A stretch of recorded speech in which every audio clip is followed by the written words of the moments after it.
Hi hello good morning. ನಾವಿವತ್ತಿದ್ದೀವಿ Bharat R X owners club ಅವರ breakfast ಮೀಟಪ್ಪಲ್ಲಿ. ಸೊ ಇವತ್ತು ಯಾವ್ಯಾವ ಗಾಡಿ ಇದೆ ಅಂತ ತೋರಿಸ್ತೀನಿ ಬನ್ನಿ. ಸೊ ಇಲ್ಲಿದೆ ನೋಡಿ, ಝಡ್ ಇದೆ.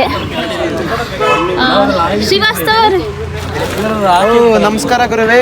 ನಮಸ್ತೆ. ತುಂಬಾ ದಿವಸ ಆದ್ಮೇಲೆ ಸಿಕ್ಕಿದ್ದೀರಾ. ನೀವು ತುಂಬಾ ದಿನ ಆದ್ಮೇಲೆ ಸಿಕ್ಕಿದ್ದೀರಾ, ಮದುವೆ ಆದ್ಮೇಲೆ. ಹೌದು, congratulation. Thank you.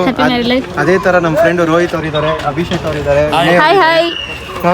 Hello hello ಗೆಳೆಯರೇ, ನಮಸ್ಕಾರ. ನಮಸ್ತೆ. ನಮಸ್ತೆ. ಹೇಗಿದೆ ಲೈನ್ ಅಪ್? ಹೇಗೆ ಅನ್ಸ್ತಿದೆ ನಿಮ್ಗೆ? ಸೂಪರ್ ಆಗಿದೆ. ಚೆನ್ನಾಗಿದ್ಯಾ? ಸಕ್ಕತ್ತಾಗಿದೆ. ನಿಮ್ಮ ಮದ್ವೆದು ನೆಕ್ಸ್ಟ್ ಲೆವೆಲ್ ಇತ್ತು ಬಿಡಿ. Thank you. Thank you so much. ಮೇಲೆ ತಾಳಿ ಕಟ್ಬೇಕಾರೆ ಆ ಕಡೆ ಒಂದ್ ಬೈಕ್ ಈ ಕಡೆ ಒಂದ್ ಬೈಕ್, ಅದ್ರ ಮೇಲೆ ನನ್ನ ಡ್ರೀಮ್ ಅದೇ ಇದೆ. ಸೊ ಎಲ್ಲರೂ ಸಪೋರ್ಟ್ ಮಾಡಿ. ಬೈಕ್ ಲೈನಪ್ ಎಲ್ಲ ಬರ್ಲಿ. ಆರ್ ಎಕ್ಸ್ ಝಡ್ ನೀವು ಒಂದ್ ಮಾತು ಹೇಳಿದ್ರೆ ಬ್ರೋ ಕ್ಲಬ್ ಅವರೇ ಬಂದವ್ರಂತೆ. ಇನ್ ಯಾವ್ಯಾವ ಕ್ಲಬ್ಗಳು ಅವ್ರು ಬರಲ್ಲ ಹೇಳಿ. Okay, thank you so much. So guys ನೋಡಿ, ಇಲ್ಲಿ ಫುಲ್ ಝಡ್ ಎಲ್ಲ ಇದೆ. 135 ಇದೆ.